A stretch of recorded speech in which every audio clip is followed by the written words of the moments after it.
Ever get any money from Costello? No. And did you ever get any money from Meyer Lansky? I never got money from any of those fellas. None of those None of fellas? those fellas.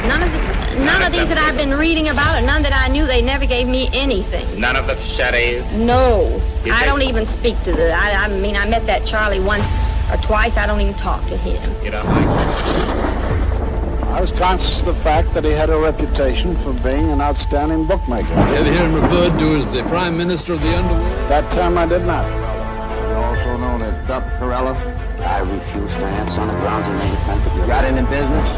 I refuse to answer on the grounds An incarcerated individual's use of institutional telephones constitutes consent, and your calls may be provided to law enforcement agencies.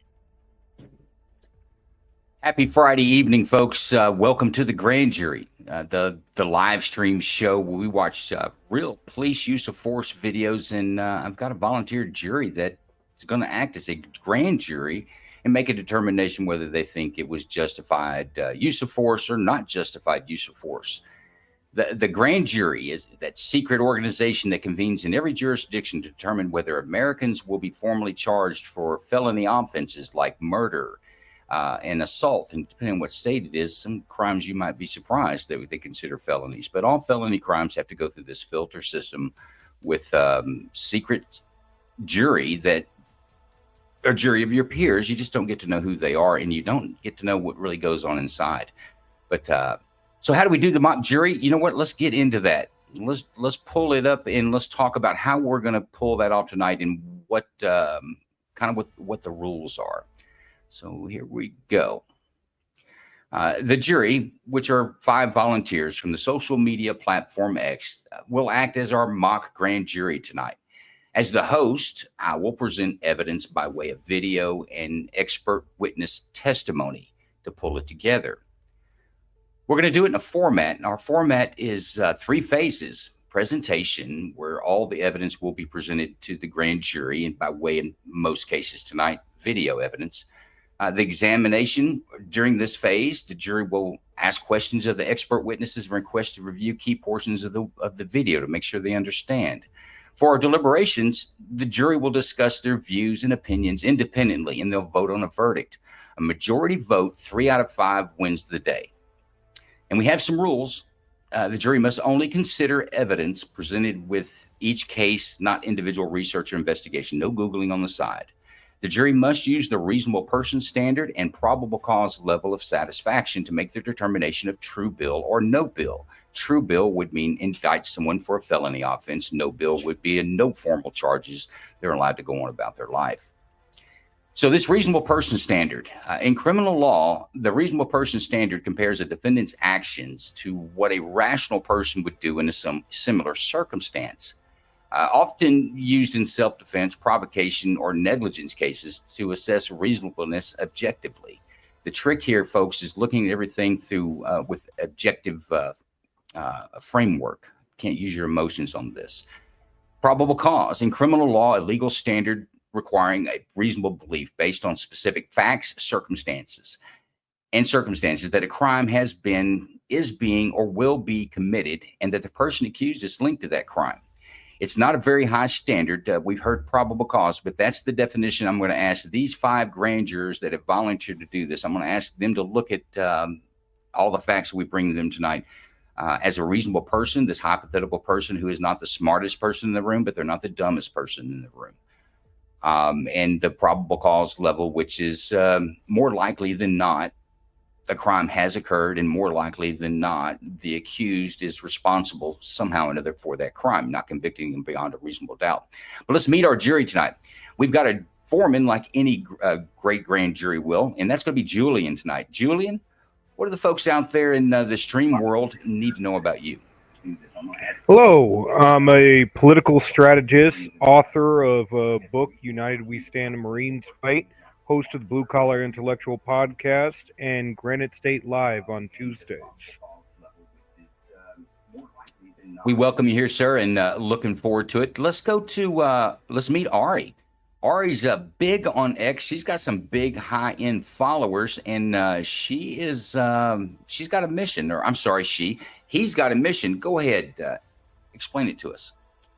Oh, I'm Mari. I'm a gay man who transitioned as a teenager and then detransitioned, and I'm basically the biggest transphobe on X. I've heard you called that.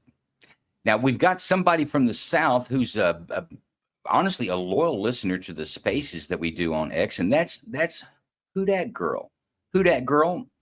What would you like others to learn about you tonight? Pretty straightforward.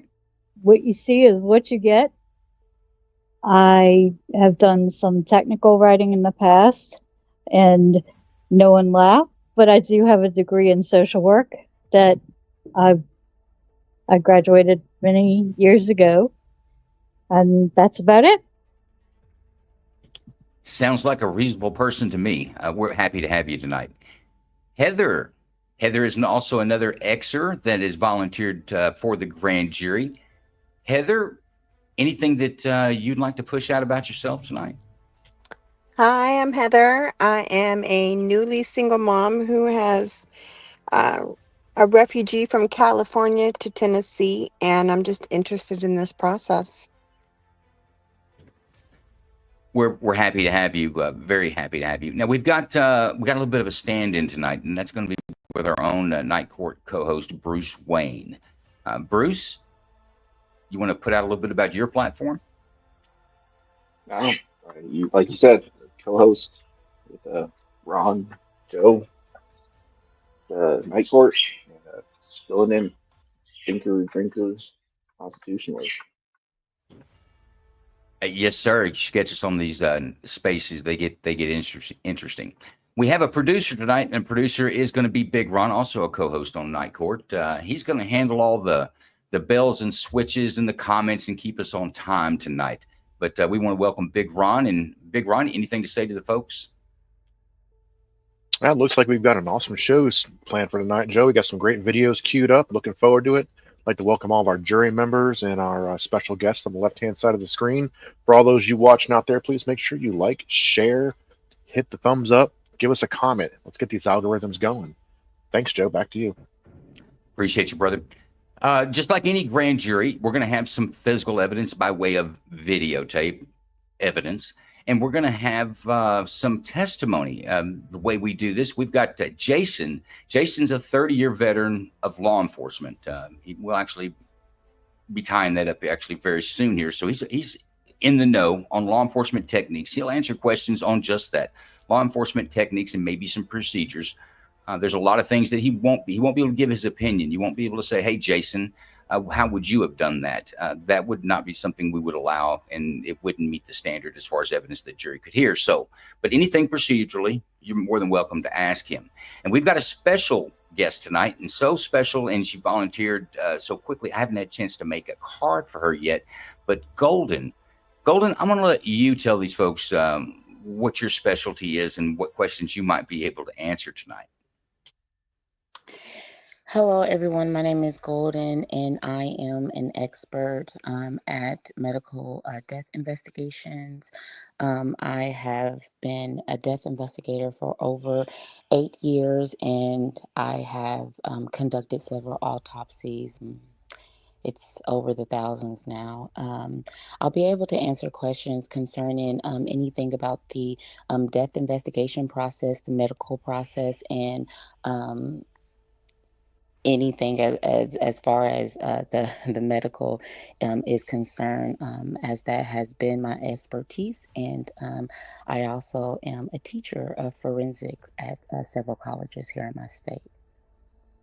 I tell you what, I'm going to let Golden answer any questions about locations of wounds and types of wounds, or maybe wounds that could be caused by certain instruments. I'll give her a little leadway because her toolbox is rather large and has a lot of compartments in it. So welcome, Golden. Super happy that you volunteered to sit on this. I'm very excited. So without that, does anybody have any questions about the rules?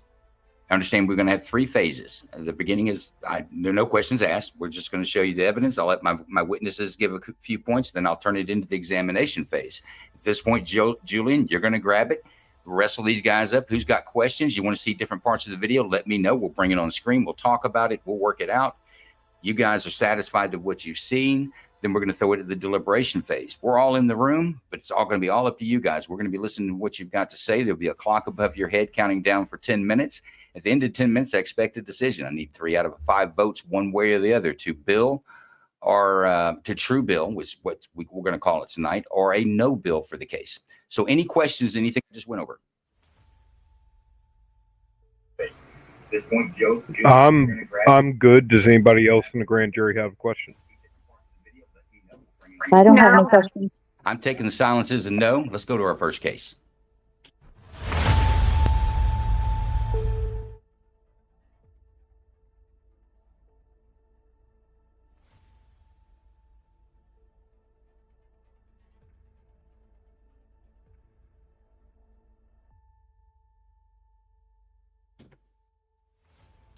They're showing the location of a search warrant. Where the red box is the physical address, the location that they're about to run a search warrant on for narcotics.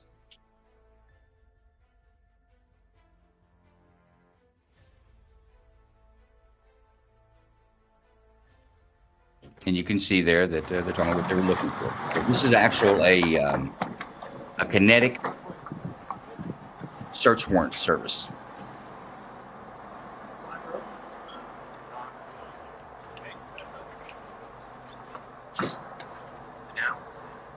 Police with a search warrant, open the door now.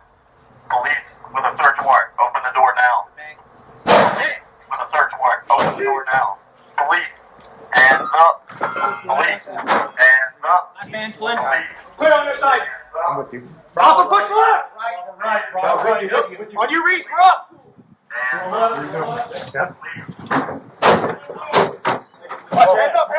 up. Take the room. Take the room. Go with him. Put your hands out. Let me see your hands. Put it on your side. Right. On your reach, we're up. Three's open. Hands up. Take the room. Put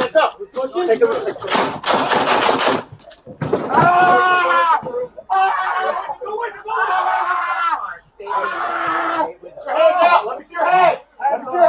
Hands out. Hands up.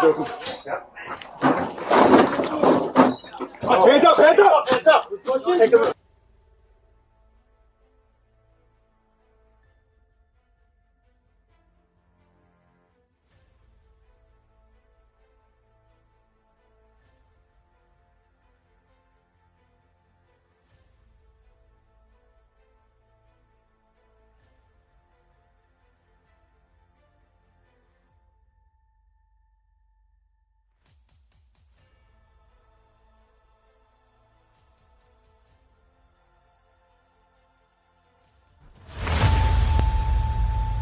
Okay, there's your video evidence, first presentation. I want to go to Jason. What has happened here?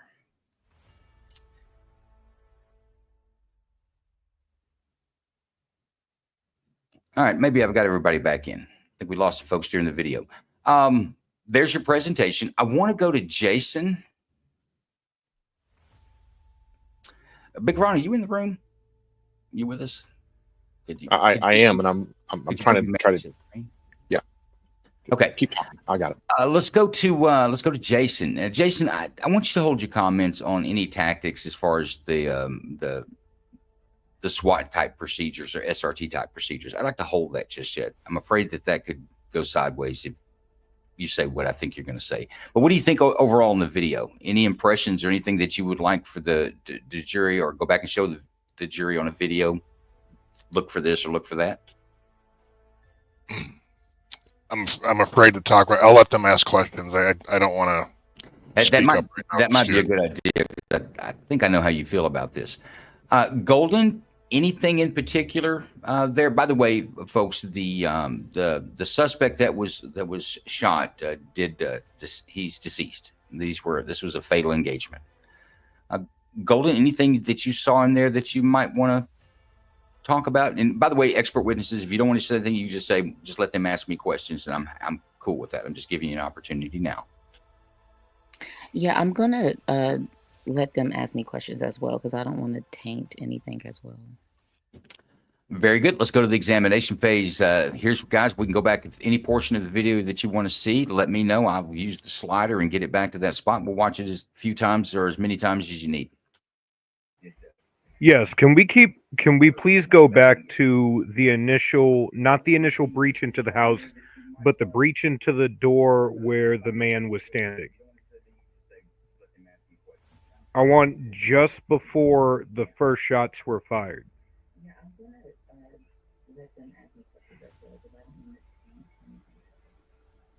Okay. Very good. Let's go to the examination phase. There we go. Okay, can we see from the Officer 2 body cam?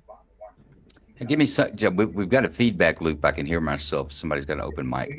Let me try to make this larger here. The initial, not the initial breach into the house, but the breach into the door where the man was standing. Who's got a mic open, guys? I'm hearing what I said 3 seconds ago. Everybody mute up. Okay, Blue. You want to advance? You want a different officer's view? The Officer 2 view.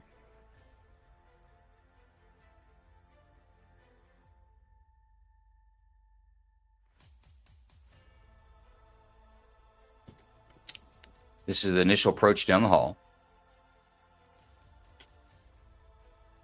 He bypasses the door the subject's in. Do I need to back up there, or is this close to the area that you wanted to see?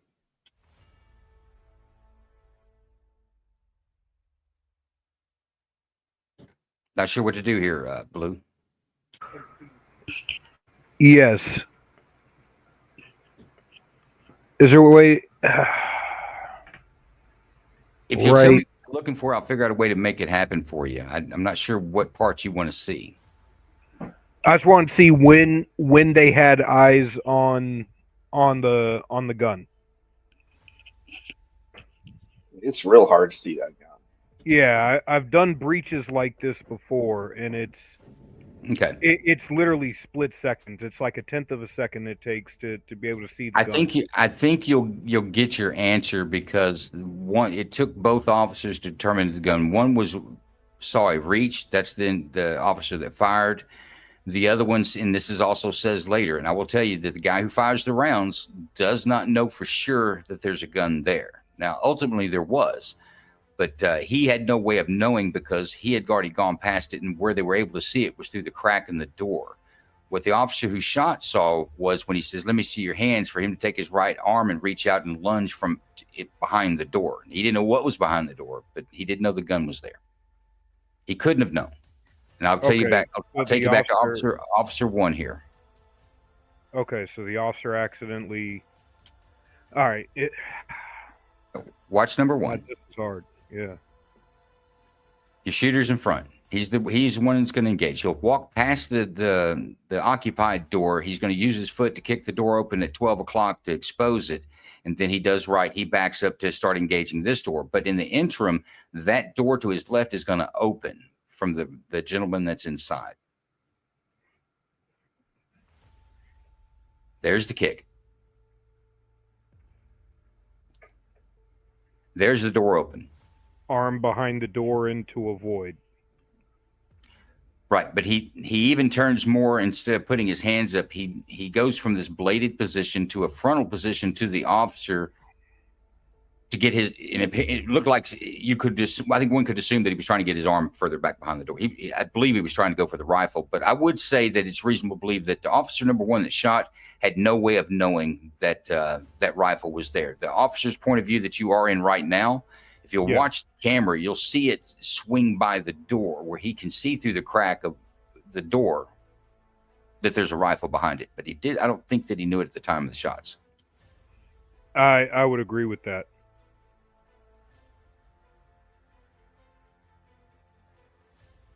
They have to make the assumption that he's reaching into a void. All right. Does anybody else in the jury box have a question?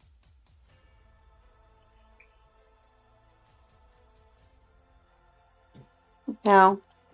Okay, I guess we've got no questions there. We're in the deliberation phase. Big Ron, can you set us up for that?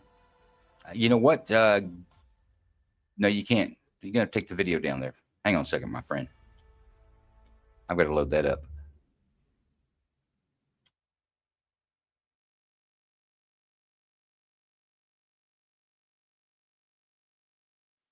I was just sending you a text on that.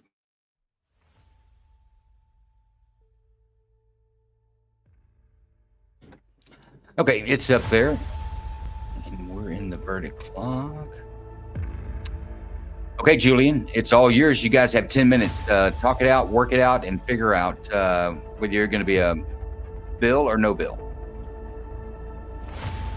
Okay. Grand jury. Who wants to go first? Who thinks it's a justifiable homicide? That the officers had reasonable suspicion to act in their own self-defense. I'll go first. I thought that it was justified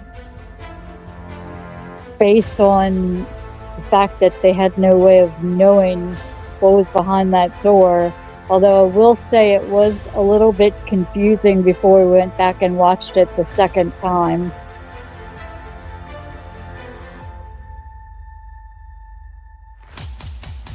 Okay, who was that? Was that Heather?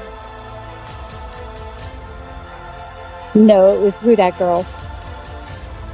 Okay, thank you. Heather, what about you? I also feel like it was justified. I say based on the fact that when they entered, they clearly said who they were. They yelled hands up. Although I could state that when he opened the door, he could have been a little bit disillusioned by the lights that they had on them. He knew who they were. So I say justified. Ari, what about you? Yeah, I'd say justified. His hands were out of sight. They had reasonable suspicion that he might be armed, and he didn't raise his hands when they came in the door. They knew who he was. They made it very clear. Wayne, how about you? Yeah, they had reason to be there. They gave him a clear command, put your hands up, and it was real hard for me to see what they saw with the camera lighting. But they told him to put his hands up, and instead he lunged behind the door. I think they were absolutely justified. So, from my perspective, having done room clearing, taught room clearing, and also taught law enforcement, one of the things that I'm looking at here is, the suspect has no reason to believe that the people yelling police are police until he actually has eyes on the police. At that point, he should be cooperating and putting his hands up. The reaching behind the door into the void gives them at least a small suspicion, a reasonable suspicion that he might be reaching for a weapon. But I think the most important part was that Joe had said that Officer 1, the officer that shot, was not the officer that had eyes on whatever was behind the door. That was the other officer, and there was no gun being called out or threat being called out. Just get your hands in the air, and then the shots fired by the officer that didn't have a line of sight on the weapon. So I think it is a little bit more complicated, although, I mean, it's... I'm going to go with justifiable. I'm going to go with justifiable. One of the things I thought was interesting is they obviously had already breached the house, but when they opened his door, he looked confused, like he hadn't heard them announce and come through the front door because he was standing there with his face towards the corner where the rifle was in, and you can see he looks over at them. So I think he did realize that they were officers at that moment, but it did seem kind of strange to me that he looked shocked that they came through his door. Not that that's real relevant.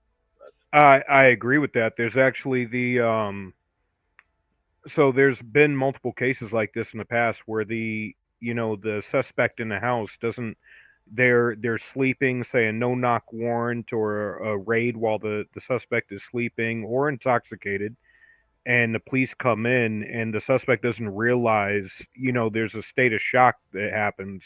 And having been on the other side of, kicking in a door, there is a state of shock that you see in the person's eyes when all of a sudden they wake up and realize what's happening, or it finally hits them that, oh, this is a life or death scenario. I mean, it's easy to always Monday quarterback things, but it's a lot harder because when you're in that situation of kicking in the door, you see things a little bit differently too. And time sort of slows down, and you're not really cognizant of what's happening until the gravity of the situation actually hits you. And often enough, if you have multiple officers screaming at you, get your hands up, get down on the ground, put your hands up, turn away from me, stuff like that, it becomes extremely confusing. And if you're not used to a high level stress situation, your higher motor functions and your brain starts to shut down. Okay, The only gotcha. thing that I would like to ask the professional witnesses is, uh, was there anything procedurally that was out of the ordinary that these officers shouldn't have been doing? Other than that, I think we might all be pretty good on our decision. Before we go to the procedural question to Jason, let me ask you this. If they broke some sort of a department policy, would that make them criminally liable for their actions there? Because breaking a policy is not a criminal act. So I guess what I'm asking is, do you think there was a policy broken that was so neglectful that a reasonable person would have known they should have done whatever done or not done whatever policy was broken? A reasonable police. I'm asking it. Yeah, I'm specifically asking about tactics employed in the hallway right as they were breaching the door. Was there anything beyond prior to the shots fired? But you're looking at this wrong way. You're looking at this as like, I'm somebody that's done this before. What we need you to look at is that average person that maybe hasn't done this before but is reasonable, and the standard is it's give me just a second. Let me get it pulled back up here for you. It's really just this simple. I'm just adding a little bit of contrarianism. Do you believe that they believe they had to fire those rounds to protect themselves or others from imminent death or serious bodily injury, or to stop a fleeing suspect who posed a clear immediate danger to others? I would say the last part of that's out. This guy wasn't running anywhere. So you need to say, yes, I think it was reasonable, or no, I don't think it's reasonable. For the one question there, did they protect them? Did they think they were protecting themselves or others from imminent death or serious bodily injury? And folks, this is how a grand jury goes. You're not allowed to, that's in the movies. You're not allowed to go in there and bring in like, well, I've done this before and I knew this cop that did this other thing before. This is exactly not the reasonable person standard. So, and you've got to figure that out in your own way from the evidence that you saw there. And you could even put yourself, since you've done this before, you could put yourself in those shoes. Did you think that furtive movement, that lunge behind the door, would have made the hair on your back stand up? This is how you answer this question. Exactly. And I would say, based on the votes that we have so far, I think the only person I didn't get a vote from that I see down there is Golden. Actually, we have a set issue. Golden is actually one of the expert witnesses. She's just, when we're on this screen, she'll be there until I get that corrected. So she's not in your jury. It ends at Bruce. All right. Then yes, I think we've all come to a decision. Give it to us, Chief. What are we at? Looks like true bill. You're going to indict them? You're going to indict the officer? Oh, then no bill. No bill. Yeah. Very good. Yeah. No bill. No formal charges. Okay. Now we've got about 2 minutes. Jason, do you want to discuss this? Now, you guys can ask Jason and Golden any question that you want for the next 2 minutes, and they can answer about this case, their opinions and everything else. So you guys, Jason, start it off. That entry, I got a lot of issues with that. And even the way they walked the hallway, a lot of doors on left and right, and why they went to the very, I I did not like the entry. Tactically, I thought it was unsafe the way they did that, and they didn't boot that door. That guy opened that door. This is a tough one for me, to be honest with you. I'm not sure if the threshold of imminent threat or great bodily harm was there when the trigger was pulled. I understand that action reaction, but when you don't see that weapon, this one I think would cause juries a lot of headache, in my opinion. But tactically, I would never clear a house like that. You know what? I'm going to give them a little credit. I like they dumped a flashbang outside. They had the Bearcat there. They did the call out. I like the announcement, and I wasn't mad with their initial entry. I liked that they weren't too fast. They were a bit put together. But you're right. They get down the hallway, and it is a confusing hallway. You've got a door to your 12 o'clock, and you got them to your left and right, and you've got penetratable walls either way you go. So anywhere that you got nowhere to go in a firefight. So I don't know that I blame him from going to the 12 o'clock, taking the door. What I didn't like was him coming back. He should have committed to that door. He should have, in my opinion, taken that door and then come backwards and worked it. But you're right. The suspect opened the door where the suspect was at. That wasn't a forced entry. The suspect was coming out, essentially. And I'm kind of with Jason. I'm really close with it, but I think I'm just going to err on the side of I wasn't there, and that guy's eyes, I think, saw more than the camera. And if he was making a fast movement, I think a reasonable person would think that maybe they had to do it. But yeah, that's a close one for me. Golden, do you have any opinions on this one? I'm kind of with Jason as well. As I watched the video and as you even went back for Blue and replay different angles, him opening the door, I would love to see this autopsy and where the defects landed, because to me it looks like the trigger was just very soft, and it went off per reaction of fear, not off per reaction of I'm following procedure and I'm going to disarm him by firing my firearm. I think that the officer, to me, reacted, and I don't think he realized that his finger was going to hit that trigger that quickly. So when the shots were fired, that's what I saw. But I also could be wrong, but that's what it looked like to me. I don't know what the autopsy says on this, but if I was a gambling man, I say there was 2 high and 1 low to the top of that thigh. All of them are very bad shots, by the way. But that's the time we've got for the first case. So let's get into the second one immediately. Here we go.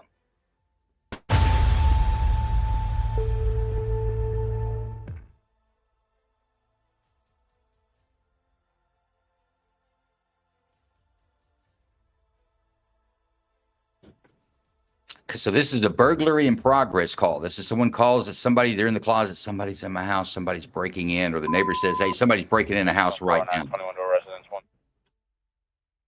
West Street. They're using a Spanish interpreter, and they're saying that they're breaking into their house, but it's also advised it's been happening for the last hour. It's code 3 at 2352. County 410-997 there. 997 actually at the house. 10-497 south, 2332. What's going on? Who called? 10-349, 1098 in ours. What's going on?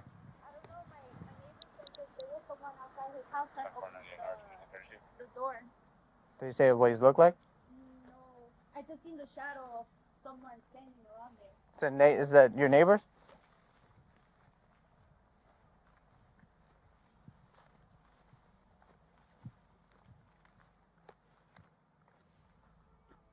Did you call 911?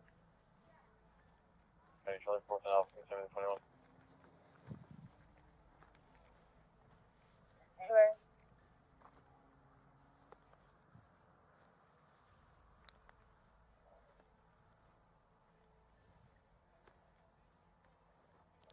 County 1409. Target 1020 is going to be just to the left of the caller house. I believe it's apartment or house. It looks like someone tried to force entry. There's like a ladder right here. It looks like I don't know if you see. I think it's a separate unit back here.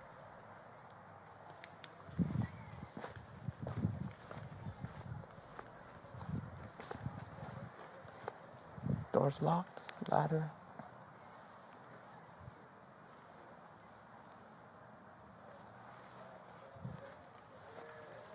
3417. Can you try 4536?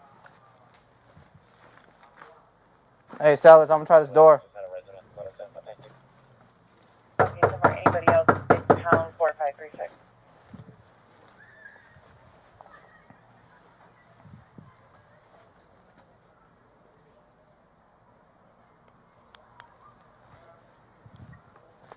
Small 48 3407. You check.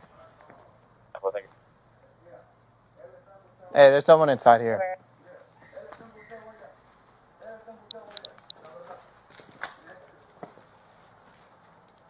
Hey, open the door right now. Yo. Yo. Hey. You not let me inside the fight? You can put it out. He went inside this room. Open the door right now. Oh, hey. 4101. Oh, he's opening the door. 4101. Open the door right now. Reference to 15 juveniles in the parking lot for 3 at 23. Open the door. Open the fucking door. Charlie 4th and Alpha, we need more units. I can't see. Open the fucking door right now. We need more units. 109 West Castle. Come on here. Open the fucking door. Hey, drop the knife. Drop the knife. Drop the knife. Drop the knife. Drop the knife. Drop it. Signal 43, shots fired. Charlie 4th and Alpha, shots fired. County Charlie 4th and Alpha, give us clear channel. We need more units. I can't see. Open the fucking door right now.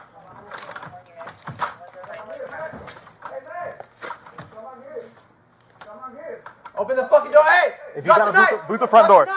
Drop the knife! Drop the knife! Drop the knife! Drop it! Drop it! Signal 43, shots fired. Charlie 4th and Alpha, Signal 43, shots fired. Open the fucking door. Come out, come out, come out, Come out, come out, come out, come out, come out, come out, come out, come out. Get him out, get him out. Okay, go, All right. go.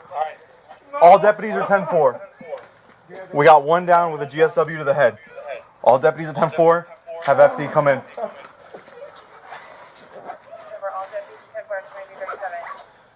You good? Yeah. All right. Are you good? Yeah. Everybody good? Hey, get him med back. Hey, I think he's a victim. This guy had a knife to his neck. Are you injured?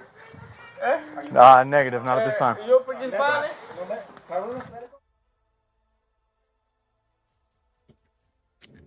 Okay, the individual they shot was Jose Luis. He died. This man lived. He was the person that had the knife held to his hand. It was determined later in the investigation that this gentleman was the burglar. The man they shot was the homeowner. The homeowner had his knife to the neck of this individual when they got there. So the homeowner was killed, and this guy was booked into jail for burglary. So any comments from the experts before we go to examination phase? No, I'm good. I do not have any comments. All right, Julian and the jury, this is your chance to ask questions. Watch any other parts of the video that you want to before we move to deliberations. So give me some direction. Can we go back to body cam footage of Officer 1 prior to the shots fired, and then replay body cam footage of Officer 2 before the shots fired? I'm specifically looking for what the man with the knife was trying to tell the officers.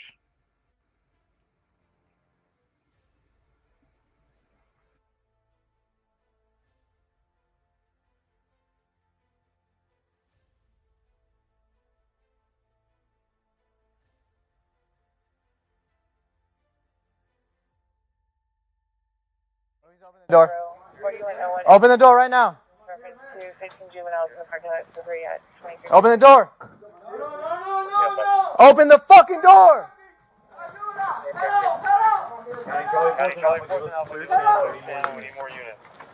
I can't see. Open the fucking door right now. We need more units. 109 West Capitol.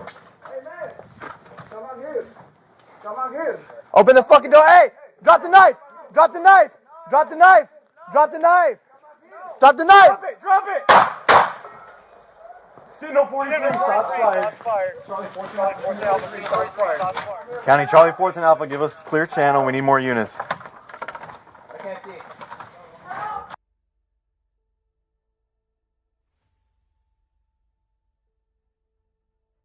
Boot the front door.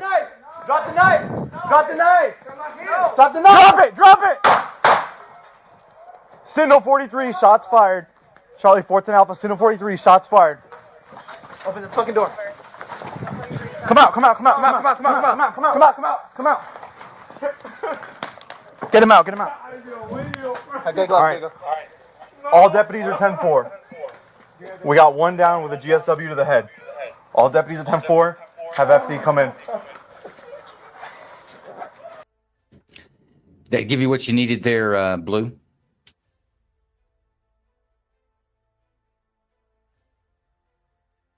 You still with us, Blue?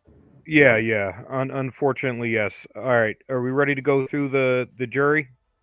Go through deliberation, or does anybody else need to see anything? I'm good. No. Ari? Nope, I'm good.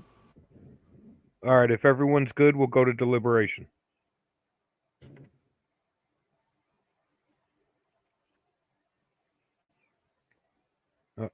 All right. Let's begin. So go ahead. Whoever wants to go first, tell me what your thoughts are.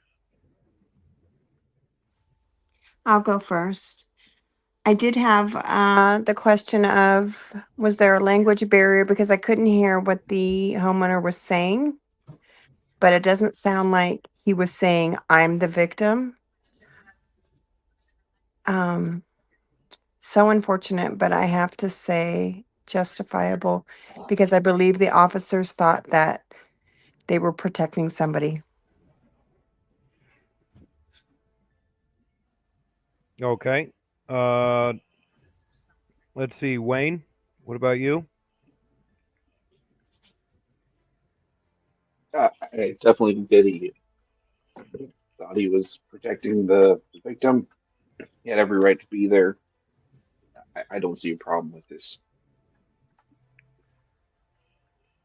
All right. Heather? Oh, I already gave mine. Oh, who else was I looking for?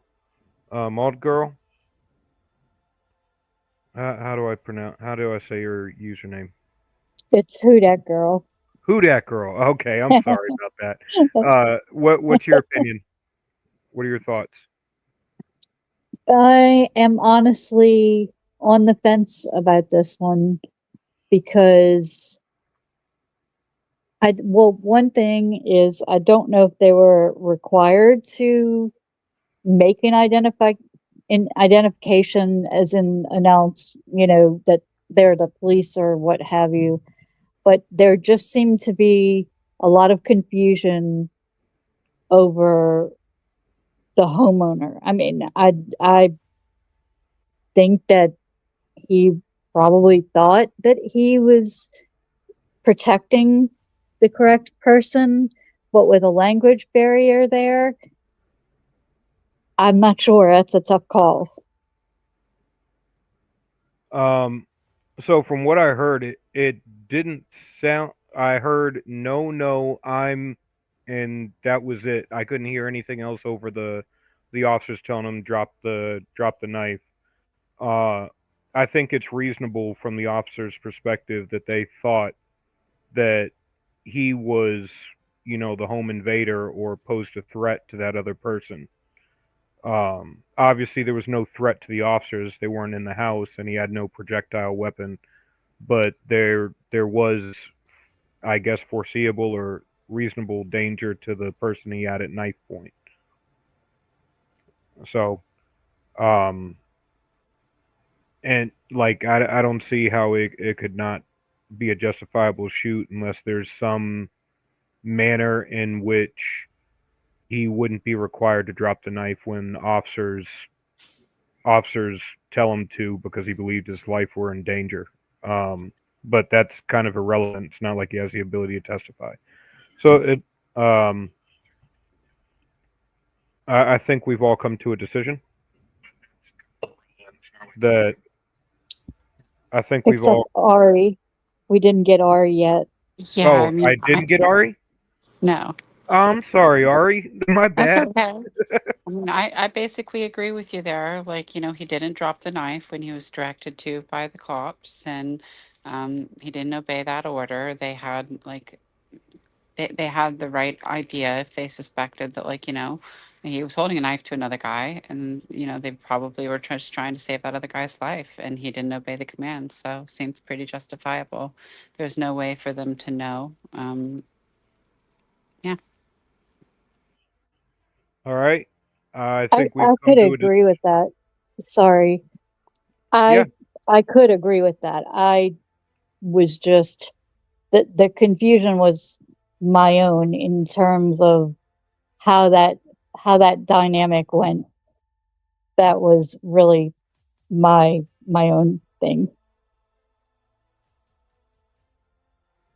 So, are we all in agreement that the officers this was a good shoot? No bill. Yes. No bill. Yeah. All right. So, yep, we've got a no bill, no formal charges. So I've got about 5 minutes to discuss this. Would you guys like to discuss it? Yes. It's an awful but lawful, right? And to make sure, I caught some of the deliberation back and forth there, and I see some of the comments. To make sure everyone's clear on this, the homeowner was holding the burglar that had been in his home at knife point with the blade to his neck when the officers encountered him. So the burglar was being held at knife point, and it was the homeowner who received the deadly force, and it expired there on the site. So That makes much more sense. in case somebody was confused there, that's not the case. They shot the homeowner. Yeah, And it's very Yeah. unfortunate. It's very unfortunate, but at the same time, he didn't obey the command, and they were looking at him holding a knife to another man's neck. So they had the Right. right of it. It's just unfortunate, and I think there was also a language barrier, but that's not something they can Well, let's overcome on talk the about that. fly. That came up in examination. So this is kind of where we're going to ask you questions on things questions you guys asked and the things you asked to see out of curiosity. Blue, you wanted to go back and hear what was said between the officers. What were you able to hear between? I think we all heard what the officers heard, but what about what were you hearing from inside the house? Or what were you hoping? I heard no, and that's about it. So, I mean, even with a language barrier, no in Spanish is still no. I'm like I will say this. It wasn't something that was enough that even with the officers yelling at him to put down the knife, that I could agree that it was unnecessary to shoot him from the officer's perspective. I still think it was awful and it's horrible, but I remember from my own experience things like this happening. You have when the police tell you, even if you say you make a citizen's arrest or you catch somebody breaking into your house or assaulting somebody, at the point where you have them at gunpoint or knife point or whatever, and the officers arrive and they tell you to put it down, if you don't listen to them, you're getting put down, and that's just the reality of it. Because at some point, once the officers don't have verification that you're the victim and that you're holding the person for the officers or not. They see what they see, and then they basically have to sort it out after the fact. True, and I don't think they were too quick on the trigger. I think they tried to assess the situation best they could, but I mean, you got a guy with a knife to another man's throat right there in front of you. And here's another aspect. I don't know if anybody, Jason, did you pick up on this? The exterior door opened outward. That's why they couldn't get in. I think if they could have kicked in the door, things might have been different, but they couldn't get into the house. Their only access was the window that the homeowner conveniently put his head in. there at the last moment. Did anybody else notice that the door was swung outward? Yeah, I that was noticed really that. weird. I don't think I've ever seen an house like that where the door swings outward. Yeah, it's not typical. It's usually some handyman thing that, out of convenience, somehow or another, you'll get a door that swings open. Trailer houses do, but that's why officers carry a tool called a hooligan, because it's a pry bar. One man puts it there, another guy hits it with a sledgehammer. It goes into the threshold, and then you can pry the door open. But these patrolmen didn't have that. They were struggling with that door. Jason, did Yeah. you pick up on You that? can normally kick the door open by kicking the doorknob itself and snap. You can normally break the doorknob if you kick the doorknob. If that had been a properly hung door, the officer would have went through that door, 100%. They had enough time. They would have gotten through that door. But besides that, Jason, are you with us? Yeah, I am. I picked up on the door. What's the Spanish word for help? Do you remember from your law enforcement Spanish? I don't. I'm Ayuda. Ayuda. And that's what they heard when they first get there. Ayuda. No, Ayuda. Help me. Ayuda. Which literally means help me. And I know these officers knew that is working Spanish for law enforcement. In Texas, we're required to know it. Mano arribas, put your hands up. That's all law enforcement Spanish that I know. I had a book. It's interesting. I heard that come out the window. I agree with the jury on this one. I don't think those officers had an option, and you can take in all the other variables with the language gap and the door and everything else. I don't think those officers had an option. If you look at what you're ruling on, the threat of imminent death or great bodily harm, the guy's got a knife to the guy's throat, and hindsight 2020. Okay, wrong guy, but in that moment, the officers didn't have a choice. So, Jason, can I ask you a question? Just out of curiosity, are they required to announce that they're the police, or does that not matter since it was a burglary in progress? Burglaries in progress. There's certain statutes, at least up here, where we're exempt from even running code 3, where we lose the element of surprise to get there. The fact there's a ladder coming up to this door or the window, and the window's open, I think to hear that many voice, put yourself in their shoes. Put the knife down. I mean, I'm not too hung up on the announcement of police put the knife down. I'm more looking at this person has a knife to his throat, and if I don't respond, this person could be killed. All right, guys, we're gonna have to move on. That makes sense. We're on a time crunch here. Hey, before we move any further, those of you that are not watching the Range Minded podcast, if you have a tendency to be 2A, you lean 2A like I do, and you love freedom, the 2A podcast or the Range Minded podcast is absolutely one that you want to catch. You can catch it on X or anywhere else that you find your podcast. I listen to it on Spotify. Have you ever wondered to yourself, man, what time does the store close? Or where's the best cheeseburger near me? Well, I'm not going to answer those questions. That's what your damn phone is for. Use that.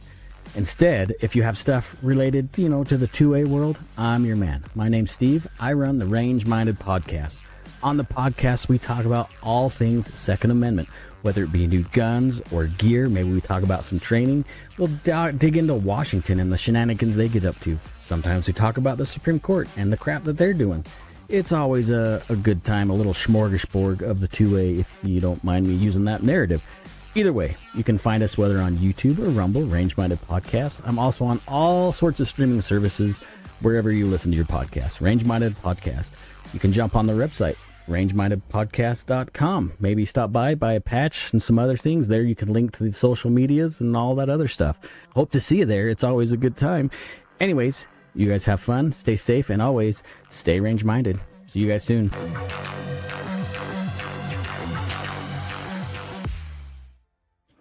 Yes, folks, give him a follow on YouTube, Rumble, and Spotify, and X, and catch his content. It's very good. He dives into both legal cases and some of the practical matters that 2A enthusiasts like to talk about.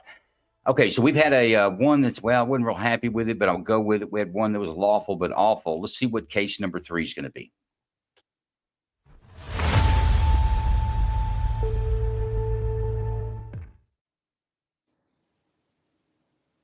On April 17, 2025, at approximately 9:40 a.m., Kern County Sheriff's Office deputies received a report of a suspect that had an active warrant for attempted murder in the 1700 block of Cheatham Avenue. Deputies received report that the suspect, Joshua Pritchard, age 22, was at Bell Terrace Park, located in the 1100 block of East Bell Terrace. Deputies arrived at the park at 10:04 a.m. and attempted to contact 911, what's going on? There was an incident tried to kill me, and they're looking for him. And he's been on the run. Nobody's been able to find him, but I see him by the house right now, so they need to get off. What is his name? Joshua Pritchard. And he was running or walking what direction? Now he went and walked him down the street over here, but they need to get him because he's this happened over a month ago. Nobody's known where he's at, and I definitely don't feel safe now. I come outside and he's outside when he's already tried to kill me. Do you have a restraining order against him?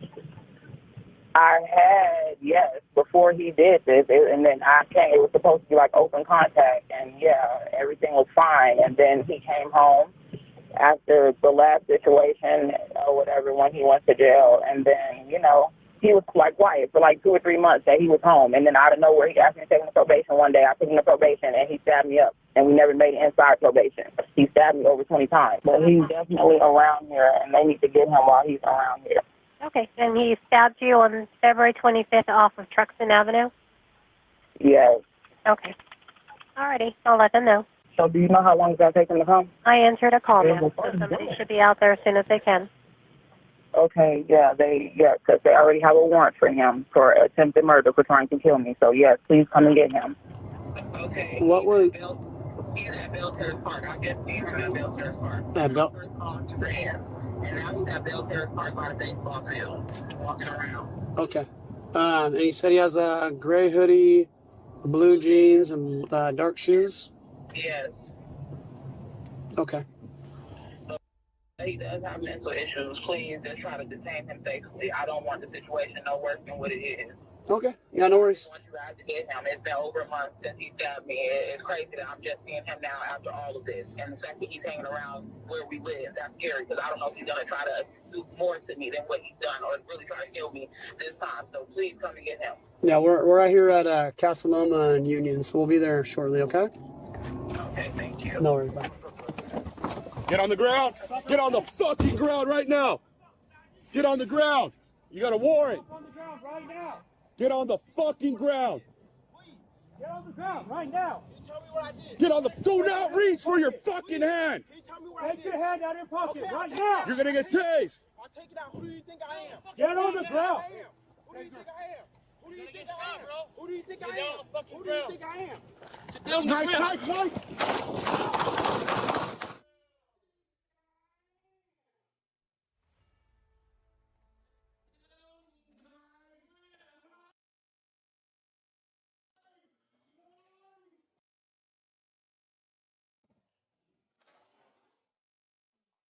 Here is a closer look at the knife that Pritchard had in his possession. Kern County Sheriff's Office deputies rendered medical aid to Pritchard until medical personnel responded. Joshua Pritchard was pronounced deceased on the scene. There's your video evidence. Experts have anything you want to chime in on this before we go to examination phase? I could talk about the 21-foot rule if you'd The like. only thing that I have to say, Joe, is that when at that point when they approached him off of the information that the lady, the victim, gave them, was, I don't know. Well, maybe let me ask Jason. Was he considered like just a threat even before he pulled the knife out? If you have a warrant for attempted murder, yeah, you're a threat. And I don't know if the warrant Joe, was is Jason confirmed or with not. us? Warrant was confirmed. Oh, okay. Okay, so he was considered a threat. Can you guys hear me or no? Yeah, we can hear you. Okay. Yep. Anybody with a warrant for That's the homicide? only question. That's all I wanted to know. Go ahead, Jason. To the jury, there's basically a standard of a 21-foot rule. Anybody with an edged weapon within 21 feet of you, you are more than justified to use deadly force.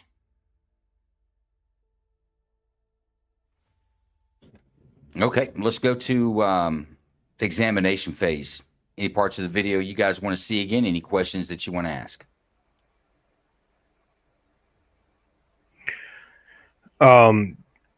Yes, I would like Jason just to explain to the rest of the jury. I understand why the 21-foot rule exists, but can you explain to the rest of the jury so that they understand the context of it, please? Sure. So if you're an officer and somebody is near you with a bladed weapon, they can rush you and stab you before you can draw your gun and fire easily within 21 feet or less. And there's been a lot of studies done on this that 21 feet, and I'm not sure how they got that number outside of it is what it is, but I'm sure they tested the hell of it. If they charge you with that weapon, with that knife, you are going to get stabbed before you can return fire. That's how fast that gap closes. So that's kind of the standard in law enforcement. All right, I think we're good to deliver. Let's go to deliberations. Big Ron, get us set up. And guys, while they're doing that, give us a retweet. Push this out. Our reach is not as good as we'd like it to be. We believe a lot of people would enjoy watching this and also participating on the show. So push it out. Give others an opportunity to enjoy as well. And I appreciate each and every one of you.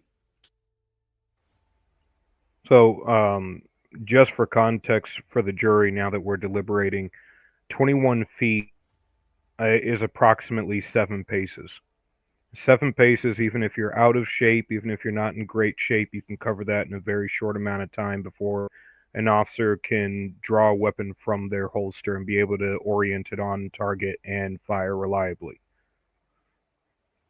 That's why the 21-foot rule is there. But I am I wrong in stating for the jury that this seems to be a pretty clear-cut case? Or does anyone disagree? 21-foot rule, no bill. I think it was justifiable.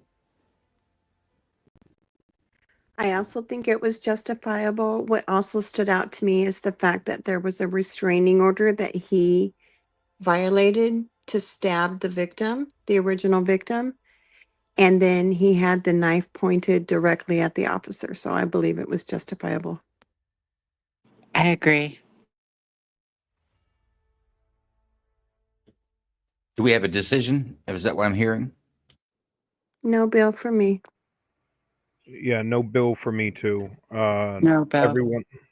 All Yeah, right. no bill. Wayne. Yep, no bill. All right.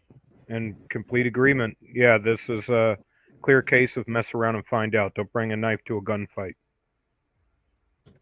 No, and this one wasn't a difficult one. I'll be quite frank with you. But the legal standing, I think Golden brought up a question about that. I think the legal standing is fine. They had an outstanding warrant. Even if he wasn't the right person, he fit the description, they still would have authority and reason to make contact just to ID. But they knew him and had a pretty good description. And once they got close, I think the 21-foot rule wouldn't be such a big issue in this. One officer's got his hand on him as he's swinging the knife towards him, and then he swings it towards the officer that fires at him and falls to the ground. But I mean, you can clearly see that he was almost within arm's reach at each point of that swing of the knife. I think a reasonable person would believe that this dude was going to cut you. But they peppered him and laid him down pretty strong there. Interesting. Yeah, and he looked like he wasn't going to. He wasn't being very compliant. So that one was pretty cut and dry. And you guys also, if you have any questions about like what do they do with the victim or death, and what happens with the victim and the officers, as it be in a police action shooting, please ask about death. I actually do have a question I'm going in to change your regard name to to. Dr. Death. You know that, Golden, right? I didn't hear what you said. I'm going to change your name to Dr. Death. Don't do that. I actually do have a question in regard to, in situations like this, do the officers after the shoot, you commonly hear that they get placed on a hold while the investigation of the shoot goes through for a couple days while they determine it's a good shoot. Does that happen in most cases? Yes.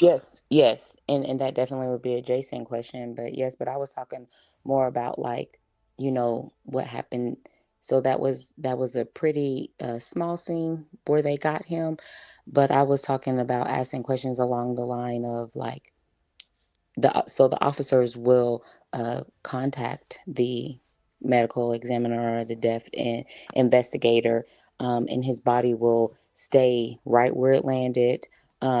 Once I come on scene, the scene then becomes mine because I'm going to compare that body to everything that happened on scene before I take it back with me for examination. So, and it'll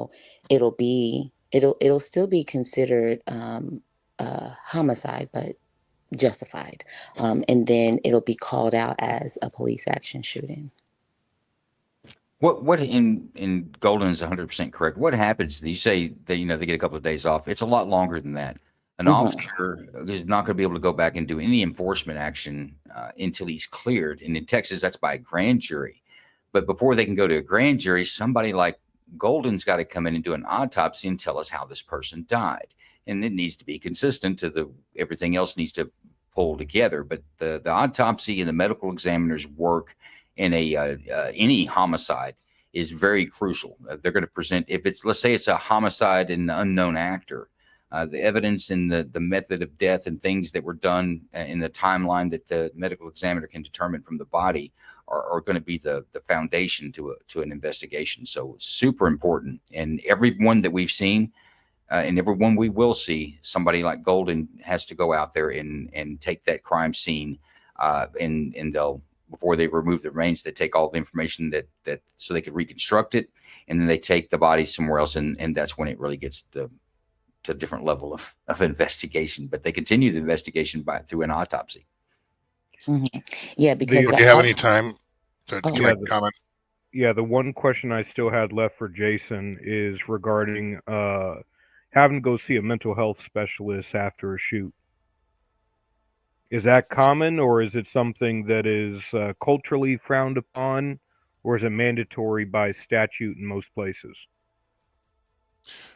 I'll make this as quick as I can. So the shooting I was involved in, you're treated, you're a suspect. You just killed somebody, and your gun is going to be evidence. Your tool, your duty belt is going to be evidence. Your uniform could be evidence. You're going to get questioned. You're going to be read a lot of Garrity rights and whatnot, and then you're placed on administrative leave. And Joe's exactly right. You can't do your job while you're being investigated. So until you're cleared, you're on administrative leave, and people get like upset that he's being paid right now or she's being paid right now. Well, it's the case isn't over. As far as the mental health side to it, that has come so far over the years that not only after a critical incident do the department demand that you go. It's not a law, it's more of a policy that if you're involved in a critical incident, you have to go see a shrink. I'm sorry for that term, but that's what I refer them to. But today, we actually are required by our department that we have to go see the doctors. It's called the head doc, neck up, twice a year, and it's a half-hour thing, and it gives the officers an opportunity to vet. So law enforcement has really graduated looking at the mental health of these cops and trying to pick up on red flags before they kind of dive down a hole that leads to bad things. And that got really heavy during COVID because even as, death investigators, the same thing.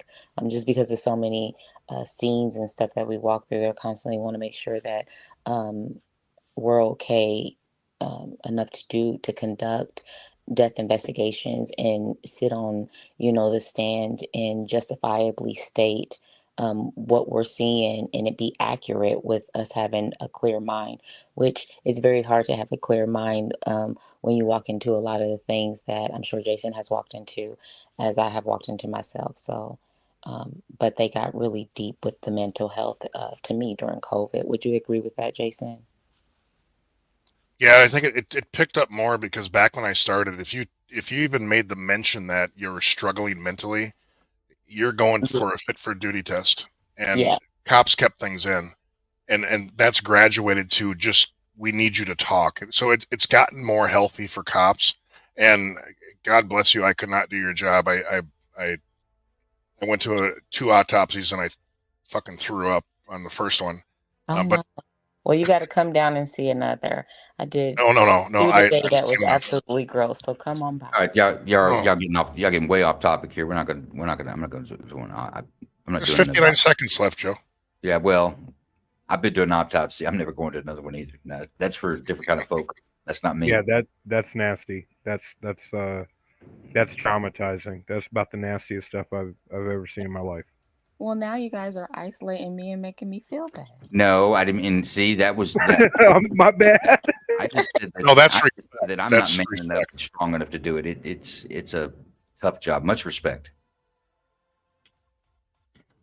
But while we're talking about off-topic things, let's talk about 3D response. Jason, our expert witness that volunteers week after week, very loyal to the show here, is the inventor of the 3D response school safety system.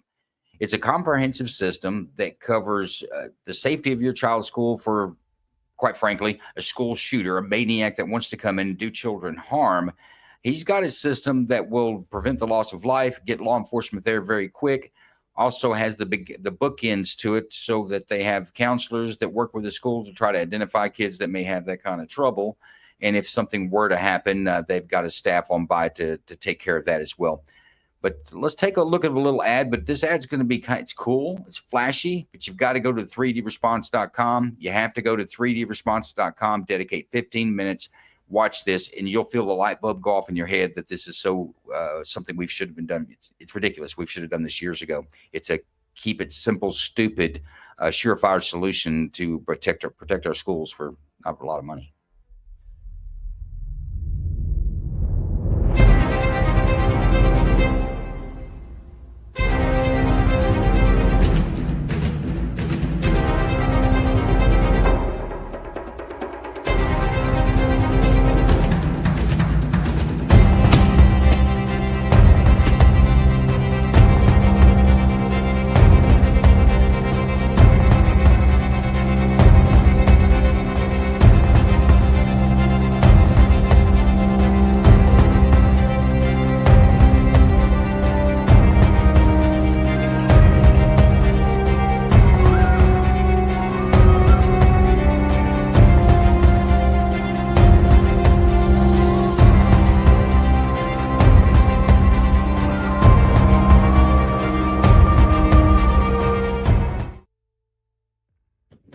That's the 3D response system. And like I say, I couldn't back it and be more proponent for it. My background in law enforcement and in the U.S. military tells me that that's the answer.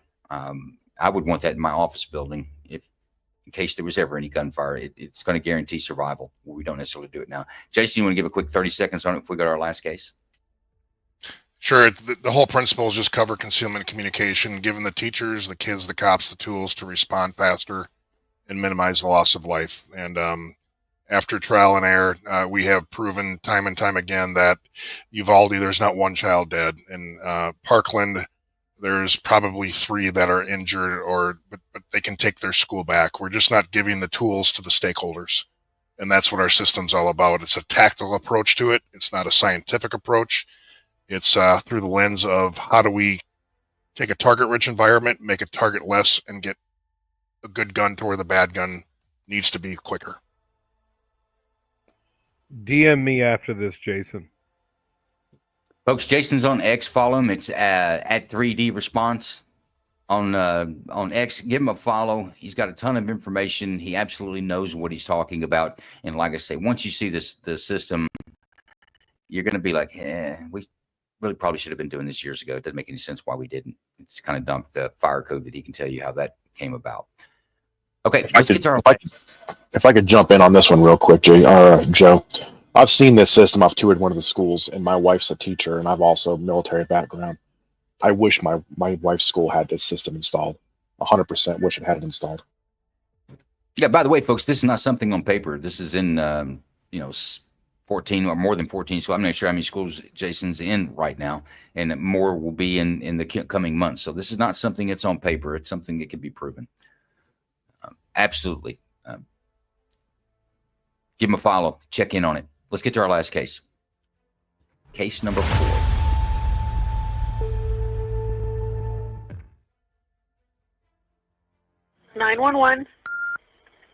Hi, I'm calling because a neighbor came running out of his house and he told me to call him one because his son is and he hasn't taken his meds and he's threatening her with a knife.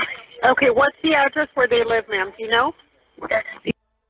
Rosemont. And you're right, so if you were to go to the street, you'd make a right to get to their house? Yes. Okay, what's your name? Okay, do you know if his house has an apartment number or just... The apartment is apartment. Oh, it's apartment. Yes. Okay, and the neighbor, what's the neighbor's name? I'm not sure. Let me ask. Is it a male or female? It's Jackie Tierney. I'm sorry, it's what?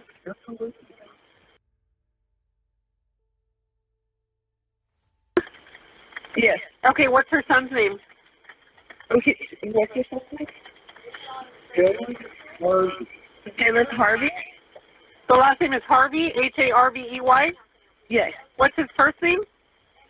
Dylan. Dylan? Yes. Is that Dylan? Yes. Okay, ask her what his birthday is. His date of birth.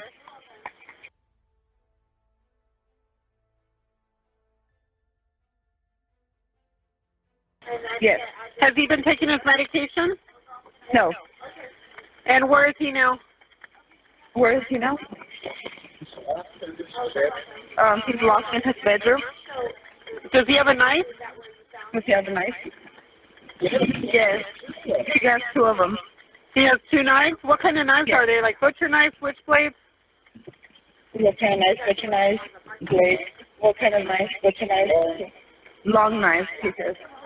2 long knives? Okay, was he making threats to hurt himself? If he was making threats to hurt himself. If he was making threats to hurt himself. No. No. No, he was going to hurt her. Okay, got it. Okay. And has he been drinking or using drugs? Has he been drinking or using drugs? Has he been drinking or using drugs? He had a couple of beers. Okay. Has he ever actually tried to hurt himself?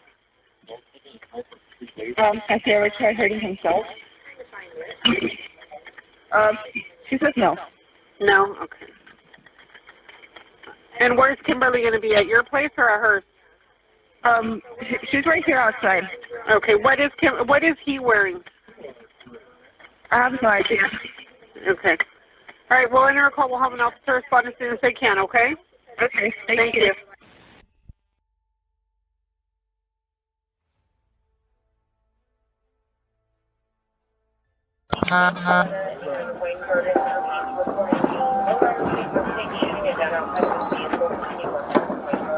My son.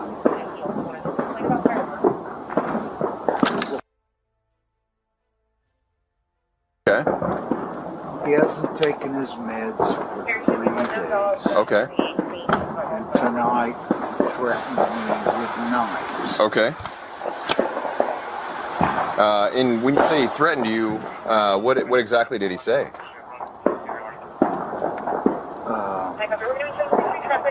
I don't remember. He just went like this. I'll click over to 2 if you want to monitor 1 and just what happens. I'm sorry, what did you say exactly he said, sir? Remember? I don't remember what he said, but He was kind of waving the knives at you? yeah, Okay. And you obviously are concerned that he's going to attack you with the knives? yes. Okay.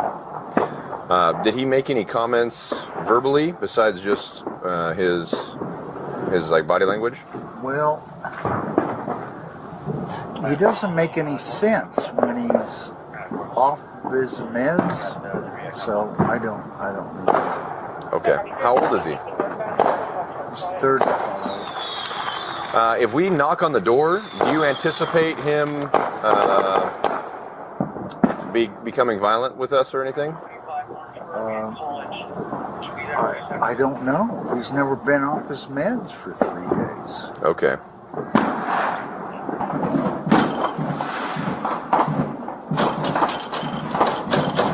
Hey, Dylan! Dylan!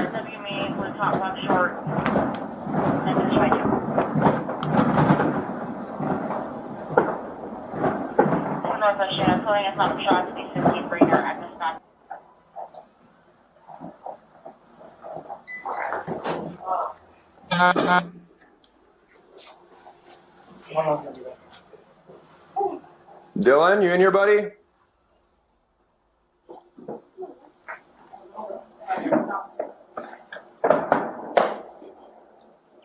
I'm gonna peek right here.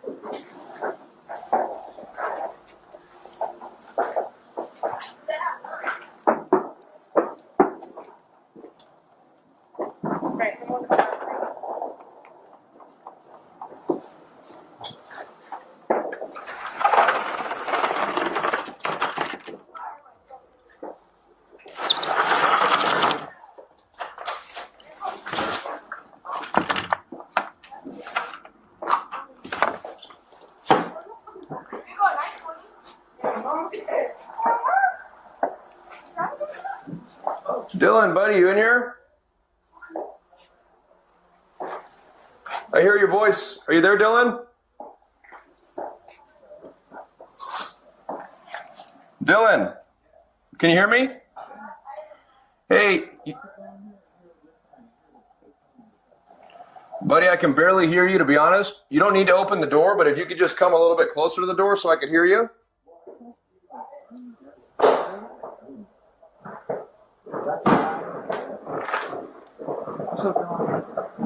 He's trying to figure out since it's a process with straight to on, a couple seconds is all too. Okay. Can we freak you out? Well, yeah, that's what I'm saying. You want to turn this time and be like, you're confessing. If you're allowed to think, you ain't got to. Hey, Dylan, can I ask you a question, buddy? Yeah. Your mom. Hey, Dylan, so Kimberly mentioned something about some knives. Do you have those knives with you now? Would you mind putting those down for me?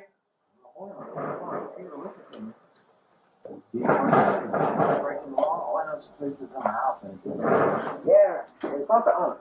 Nice. Come on out here, buddy. Hey, Dylan, can I ask you a question real quick, buddy? You don't have those knives on you, right?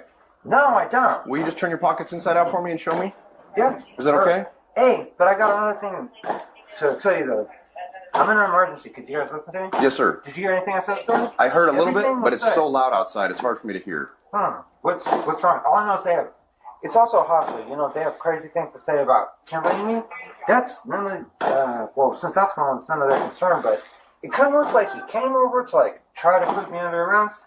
But then I didn't do anything. No, we just... Leave the house people are just calling verbal arguments all night long. Door, fuck it, everything's there. Hey, one more thing. Yeah, also, they said, chase you with the motor gun. Don't tell them how to leave this hospital. Yeah. It's in the backyard, but then you go first. Tell them what's going on. Dylan, can I just ask you one more question? Would you mind just would you just show me you don't have any other knives or nothing on you? Just because your dad said it was something about knives, so we're all freaked out about them, honestly. Okay. We're all nervous about them, so I hope you can understand. All right. I'm also waiting to partner myself with friends coming over. Would you like to sit down and talk? I don't want to walk past in case it looks like something weird's aggressive towards me. I'm not going to... Are you worried about the door? Yeah, I kind of am. You want me to close the door? Would it make you feel better if I close that door? Yeah, but another thing... Buddy, we'll close the door right now. Look, also, my partner's closing it. I'm supposed to jack off, so they don't know if I'm scared straight. So remember, the first time you came in here, do you remember that? Had to see if you would get it straight. Yeah. Yeah. Well, See, that's what it is. The judge of health and masturbate. if you can wait till we leave to start doing that, I would super appreciate it. All right, good. Buddy, do you want to sit down right here at the table with me? So don't here. George and Abrams are mad because they're like other ones. You have to take your medicine first, you know? Yeah. Yeah. What kind of I'm a man too. I've been adapted to the world. Right. When you were talking to the doctors a lot, Dylan, Yeah. were they telling you that you had anything crazy like that? Yeah, they're talking about it all the time, but I passed the test. Okay. Dylan, do you feel? Are you hearing like voices or anything right now? What? Are you hearing any voices or anything right now? No, I'm not. All I know is Kennedy was like acting like he was going to attack me. I got scared and shut my eyes. I was going to say anybody though. Do you have self-control with shit? Yeah. Yeah, they good. All the confessions on that phone. I need someone like what? Being the other one to use the phone and work with him, but for some reason, he's tripped out last night too. He just came to the kitchen, said he was mad, got cut out. He's just believe it if it ever in his head. You know, so he's not. Kimberly, Dylan, do you feel like? Call me a cop too. You know what I mean? Do you feel like hurting anybody else tonight, man? No, not at all. Also, I've been to the checks on eating cars. You got a cloth and iron, you know what I mean? Yeah. In case I was going to custody gun and say anything. Swear to God. Every time you guys come around, this guy acts weird, and I've been in up to like thousands of times. It's my first time here. And then it's supposed to be around because those are people you're with. You know? No mystery, none of that shit. All right. Kimberly, I'll tell you what, buddy. I'm sorry, Dylan. I'm sorry, man. I get my names all mixed up. If you wouldn't mind, I'm going to step outside real quick. I'm going to talk to Kimberly one more time. They know all the weird stuff, yeah? Yeah? Yeah. Would you mind just hanging out here and waiting for me, man? Yeah. And you can talk to my partner. He's a good conversationalist, man. He'll tell you all about chickens or irrigating, water farm-related things if you're interested in that type of stuff. All right, remember, I'm King David, too. Would it be okay if I walk around you here? Too, man. I'm just going to walk right around behind you here, all right, bud? Yeah, Yeah, well, we'll have one outside, buddy. I just don't want it to delay us too much longer. I want that so bad, like self-control, and just finally have some. All right, mister, I'll tell you what, I'll make you a deal. We can have another cigarette, but let's have it outside by the car, okay? Does that sound cool? Really? 100%. You want to do that? Grab your stuff and let's start heading outside. Since you can tell us to do. Yeah. You want to take it? I'm not drinking beer. Is that cool? Yeah, call the doctors. Have them come over here too. It's you want us to bring the car right here? I'm not supposed to. Would you feel better if the car was right here? Yeah, I would. Would that be cool? I'm supposed to wait. Operation All right, Mike's going to grab the car. He's going to bring it right here, all right? Yeah. She going to start up? Yeah. Bring the car up? But why? I didn't hurt nobody. Did it scare someone? Is he associate? Are you back? Okay. Where you going, mister? I just woke up. I gotta tell you. What was that, Kimberly? Oh, he's the judge. Oh, really? Okay, all right. Let me get the medicine. That's all I want. Hey, Dylan. Hey. I want to draw your attention to the red circle if you hadn't noticed it already. This event started at 22:30 or 10:30, and 23 is 11:22 is the current time now. But there's been some editing because it was quite a long video. So pay attention to the timestamp and how long this officer's been there and how long this event has been ongoing. Put me under arrest? That's a straight. Buddy, you're not going to go under arrest. Don't worry about that. Okay, so you, I promise you. Yeah, okay. You're not going to be under arrest. All right. Yeah. I promise you. Thank you very much. True. Regards for yours. Is Tremblay okay? Now he looks normal again. Since I'm mental, it's legal. I didn't do anything. Holy crap, that's a lot of pills, man. Those are all the ones you're supposed to take today? Okay.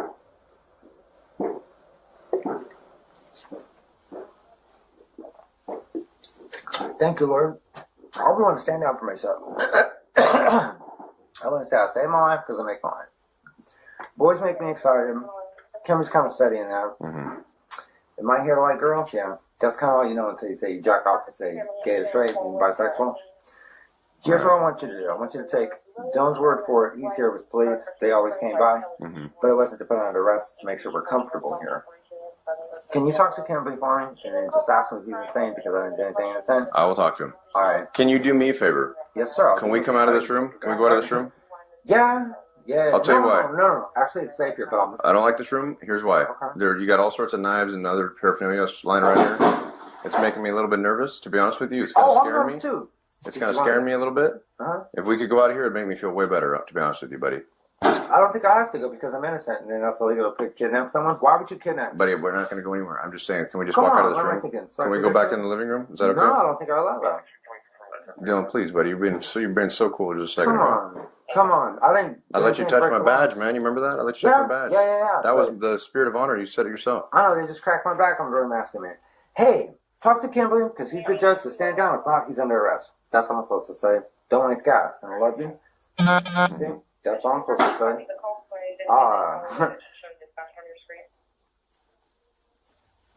All right.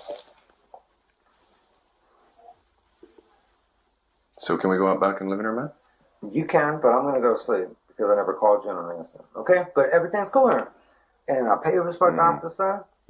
As much as any of those get, I'll get more for you, okay? Yeah, no, that sounds good, buddy. That That's sounds kind of good. how Dylan sounds. Don't go nowhere, though, okay? Yeah. Takes his meds. Kimberly? The neighbor to come over. He tried to beat me up. Oh, yeah? Okay. Hey, can we go outside and talk to the ambulance, bro? Yeah. Is that cool? You can. They're I'm here. gonna go back to sleep. Can you come with me? I'm not supposed to. He Hey, took him, Kimberly, can you stand down and tell him what the Richter scale is?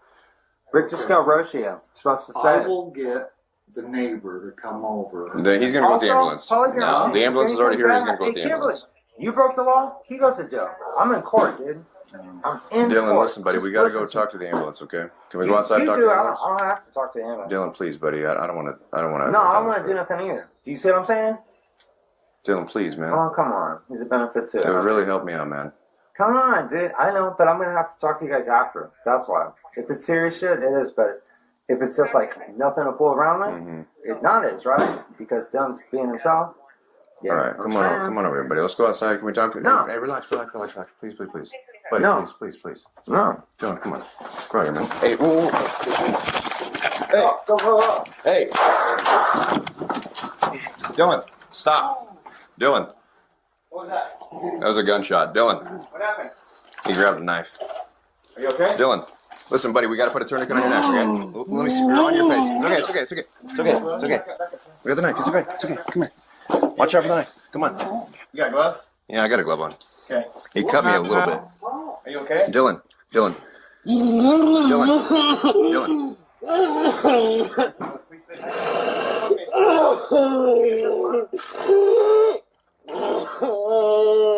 But that's a big deal. Shots fired. Can we get a couple of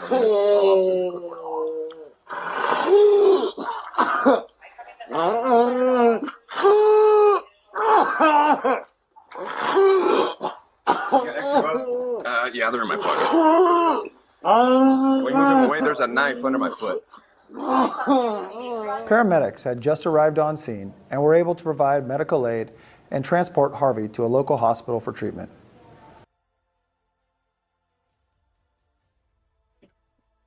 There's your case. And I pointed out during the video, did everyone pay attention to the timestamp? If not, during the examination phase, we can go back to it. But I think that's a real important key there. I can tell you it's just under an hour. I think 54 minutes was the call log time, how long they'd been there before the shots had been fired. Jason, any comments on this one? I'm going to leave it alone. I'll let them answer. Golden, you want to say anything prior to deliberations? I just would really like to say I think the officer did an amazing job at trying to keep. Not yet. Oh, I'm sorry.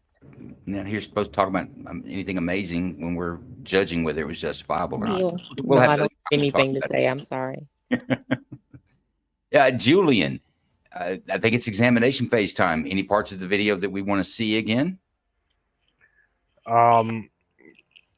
I think the most relevant part of the video was the de-escalation of force part, if we're going to watch anything.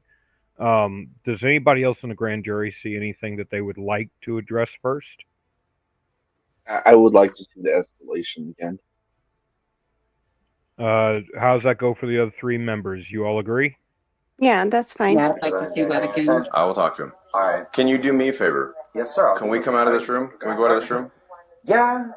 I'll tell you why. No. Actually, it's safe here, but I'm. I don't like this room. Here's why. Okay. You got all sorts of knives and other paraphernalia lying around here. Someone? Why would you kidnap me? Buddy, we're not going to go anywhere. I'm just saying, can we just Come walk on, out of this what am I room? thinking? Can we go back in the living room? Is that okay? No, I don't think I allow that.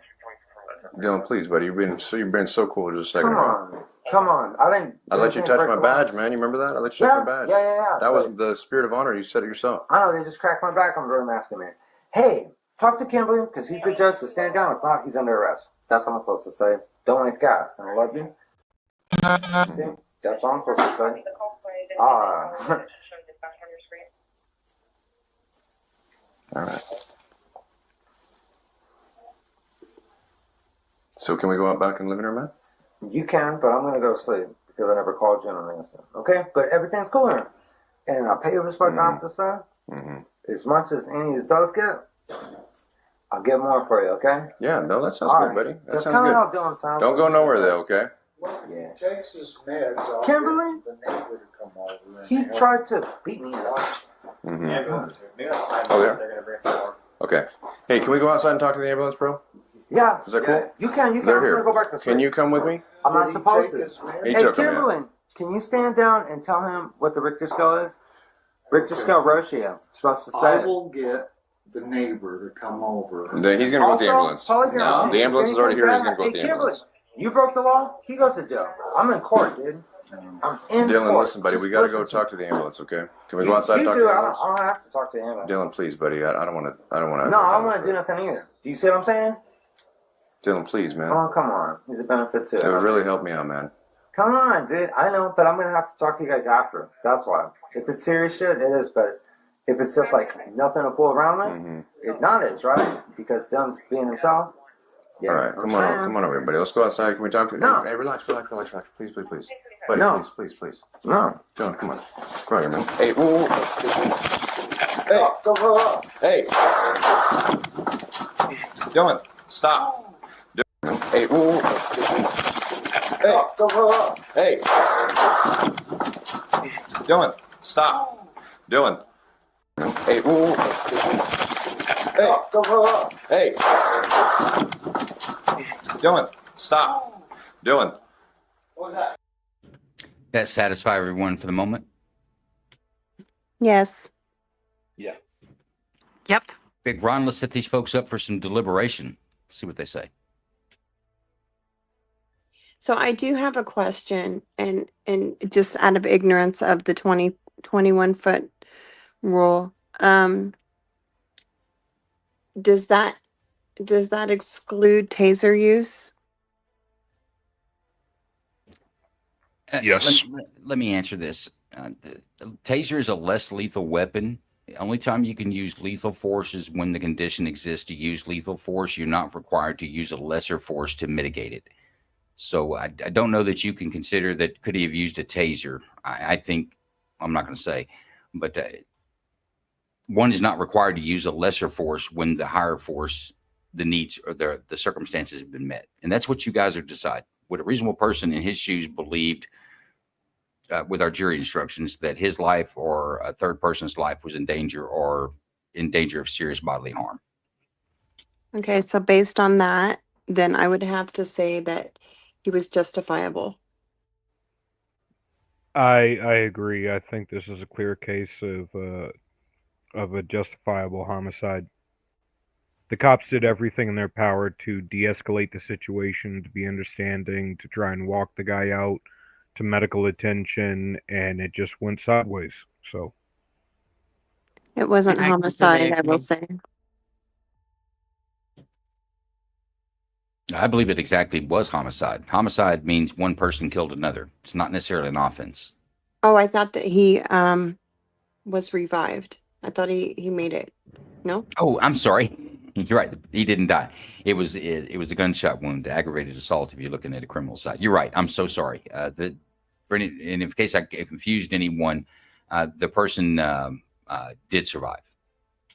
yes, so deadly force was definitely justified in this scenario. I agree. That officer, tried, I think, everything he knew to do to de-escalate the situation, try to walk him out, try to make him more comfortable so that he would comply, and it just went sideways.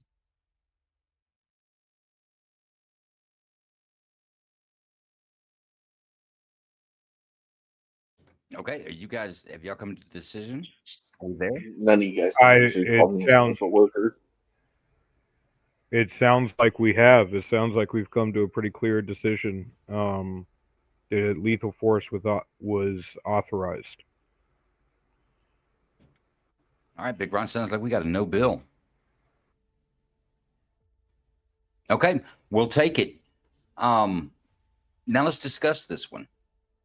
Jason, do you have anything you'd like to say on this case right off the get that you weren't able to say prior to the jury deliberations? Yeah, this case is very, very familiar to me. I've been in a lot of these calls, and I was actually I started our mental health team. It's called Crisis Intervention Team, which basically is about it's mental health calls. And this officer in that was following that to a T. Where they made the mistake was they brought in the person that it was a Stephanie or whoever. That's when he got agitated.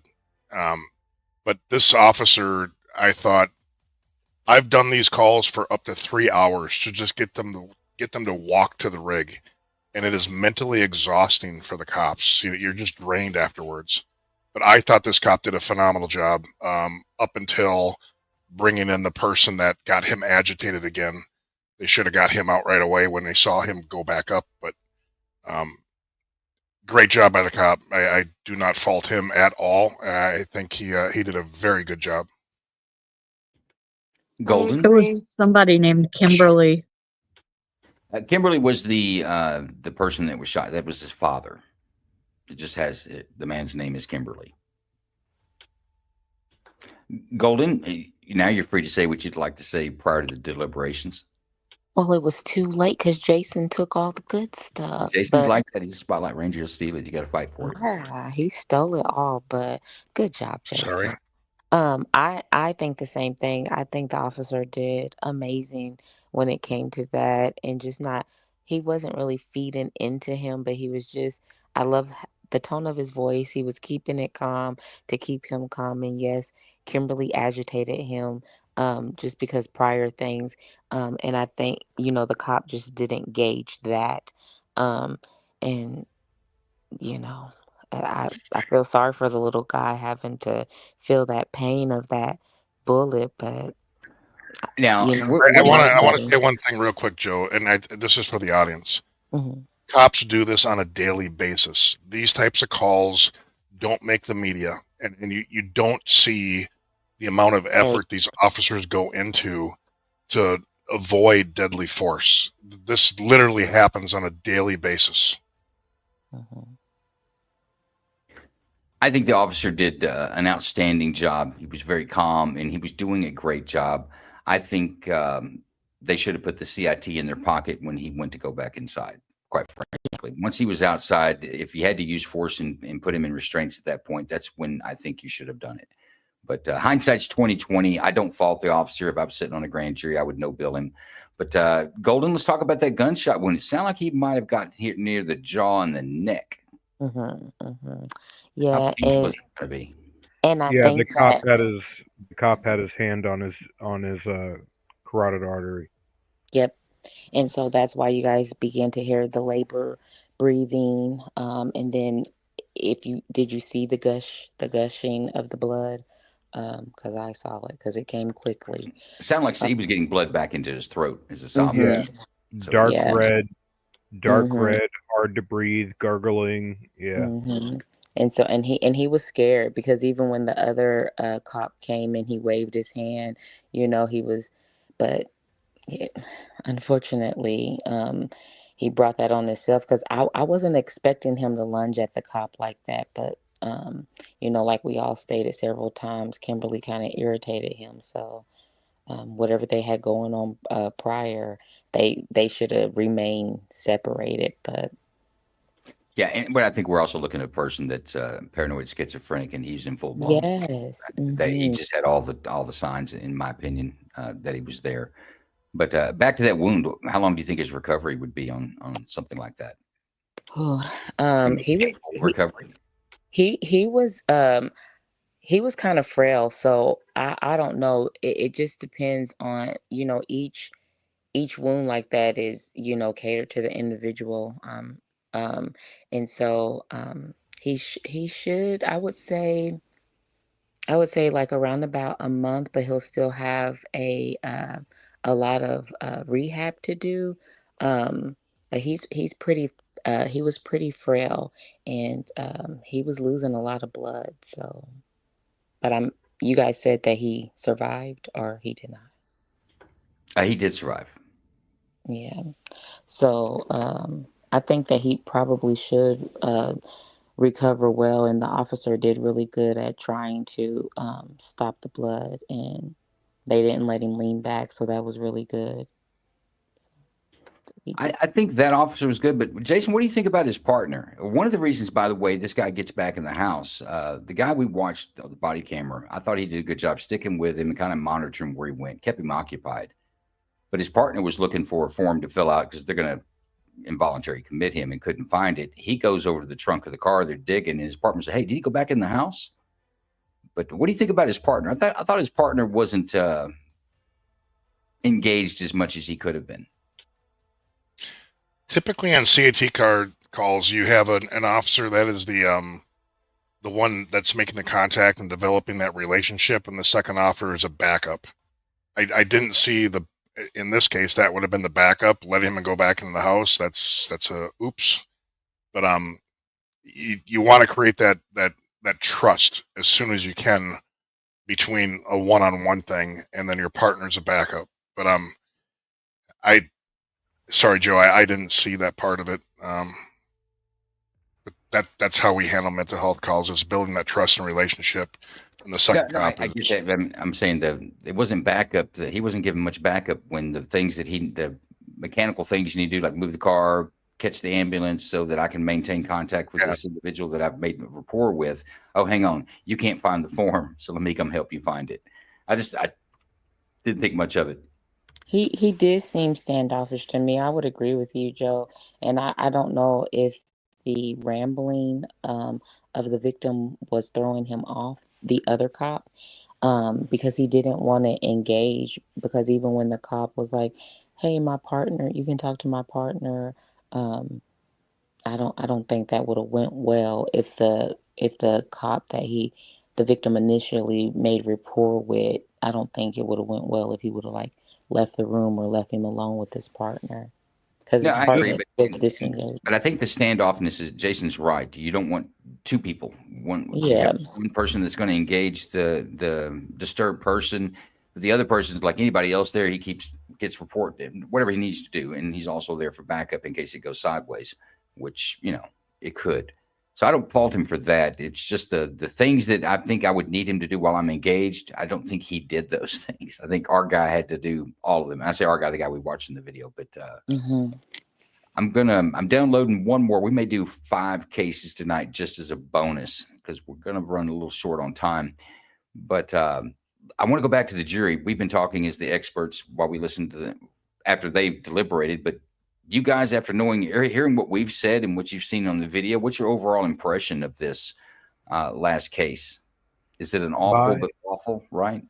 It in my perspective, it's an awful but lawful, and I think scenarios like this have an equal to greater level of unpredictability as a domestic violence situation, where you have one person supposed to build rapport and de-escalate the situation, and you have the other person supposed to be backup, but you have no idea where the situation could go at any point in time, and you basically have to respond in moment. It's almost impossible to Monday quarterback these things.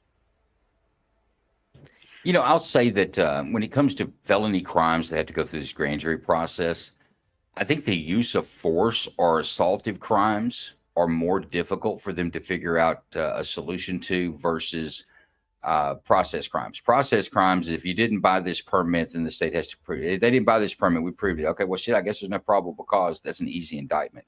I think these are the type of cases that make grand jurors squirm in their seat because they're hard. Even go back to the homeowner that was shot. The cops didn't want to shoot the homeowner. Nobody wanted to kill the homeowner, but that's exactly what happened.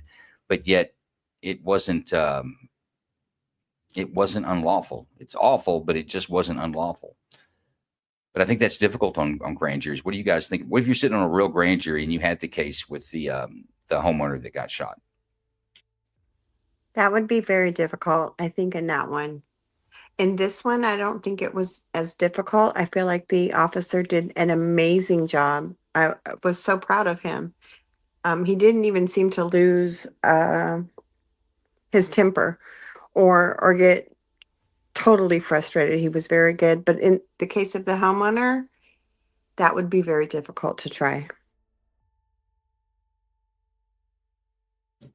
All right. I Do you have think an the opinion on biggest that? part with that, I think the biggest part with that one, where the the awful but lawful, the homeowner gets shot trying to detain the person who broke into his house. I think that's a situation where, like, I completely understand why the homeowner, why the guy got shot, why the homeowner is not going, didn't make it out of there and everything, but I think that definitely results in a civil suit. Unfortunately, I mean, it just is. It is what it is. It could be. They would have to get to the reckless point there. I think even in a civil suit that might be difficult. The video's pretty good. You see a guy with a knife to his neck. What are you supposed to do? Yeah. I tell you what, let's get to our bonus video. This is one more bonus video. You guys are going to enjoy this one. One of the more interesting ones I pulled this week.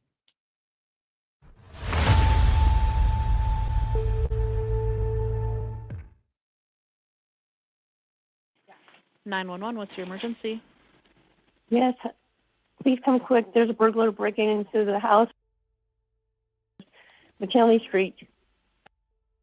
South McKinley? Yes, please hurry. He's armed and dangerous. Okay, do you know who he is? No, he's wearing all black. Please show up. Okay, is he inside? Yes, he's inside. Okay, I just needed to take a breath. My partner's getting them heading that way while I'm talking to you, so this isn't slowing anything down, okay? Where are you at in the house? I'm in the back room. Hurry up. Okay, did you say you know who he is? No, hurry up. Okay, ma'am, I just need more information from you, okay? Where in the house He's going is to the he? window. He's inside. Please get inside. Please get over here. Okay, where in the house is he? He's in the back room. And you're in the back room? Yeah, I'm running away from him. Okay, is it just you in the house? No. Can you please send someone? Okay, ma'am, I said they are on the way. This is not slowing anything down, okay? I just have to gather more information from you while they're driving, okay? Have you seen him?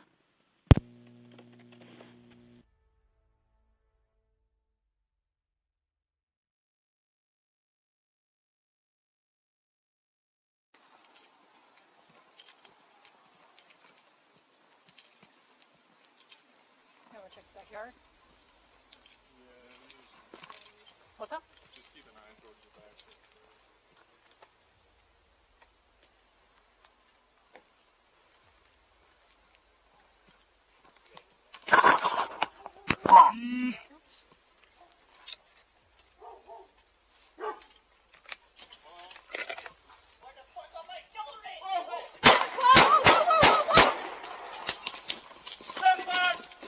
Shots fired! Shots fired! 366! Shots fired! Shots fired. This is it right here.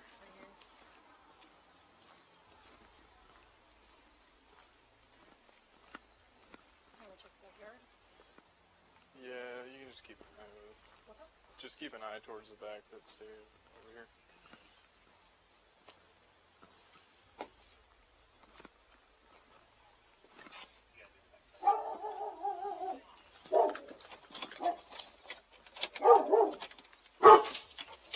Hello? Where the fuck are my children? Oh, hey! Shots fired! Shots fired! Shots fired! 366! Shots fired! Shots fired.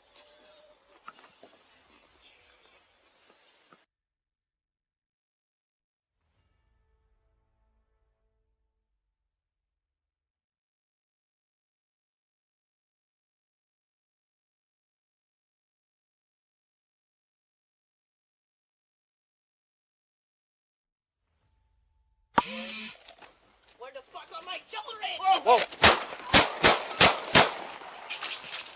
Shots fired! Shots fired! Shots fired! 366, shots fired!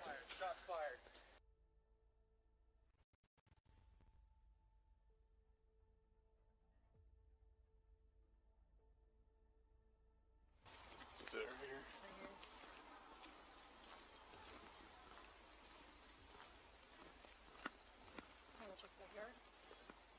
Yeah, you can just keep an eye on it.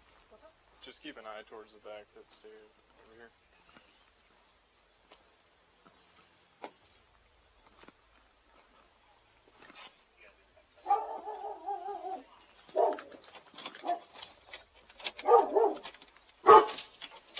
Hello?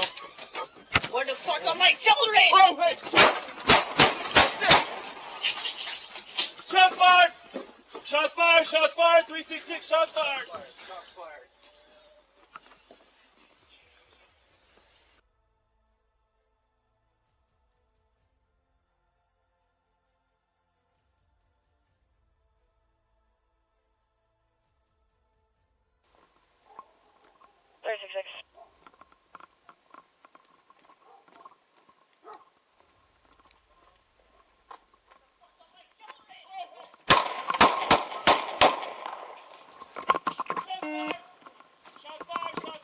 .247, shots fired, shots fired.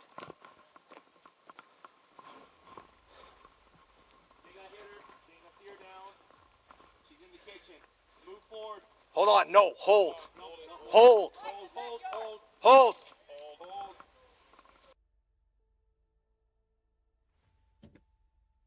All right, that's going to be it. We're not going to talk about it. We've got an after party on X. Everybody's welcome. If you're not following me, shoot me a DM. I'll get you a personal invite to it. We'll discuss this last case there. I want to say super thank you to our 5 volunteers that took the time out, because these guys come to a rehearsal on Thursday to get ready for this. So big welcome to, or thank you to you guys and the time that you spent with us tonight. Your insight was great. I thought your deliberations were wonderful. So give yourselves a pat on the back and a round of applause. With that, folks, we're going to end the stream. Catch us in about 20 minutes on X. We'll do an after party on Spaces, and we can talk a little bit more freer about your opinions on the cases that we saw tonight. Thanks, everyone.